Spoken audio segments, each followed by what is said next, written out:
با سلام و وقت بخیر خدمت دانش آموزان عزیز. جواب این سوالاتی که مربوط به این شکل است رو در اینجا در اختیار شما قرار میدم. دیگه اسم این مولکول چیست؟ سوال اول. خب همونطور که در کتاب زیست دهم فصل اول بود، این مولکول تریگلیسیرید هستش، یکی از انواع لیپیدها. گفته قسمت های شماره گذاری شده رو نامگذاری کنید. خب قسمت شماره 1 که این گوی سبز رنگ رو نشون میده گلیسرول هستش، مولکول گلیسرول که 1 عدد هست در تریگلیسیرید.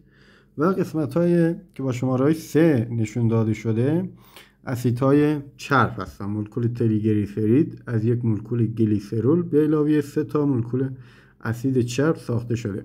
خب این مولکول از چه عناصری ساخته شده است؟ خب میدونید که تریگلیسیریدها جزء لیپیدها هستن و لیپیدها مثل کربوهیدرات‌ها از عناصر کربن، هیدروژن و اکسیژن ساخته شدن. این مولکولات چه نقشی دارن؟ خب تو کتاب گفته که تریگلیسیریدها در ذخیره انرژی نقش مهمی دارن، پس وظیفه اینها ذخیره انرژی هستش. و این مولکول جزء کدام مولکول های زیستی هستن؟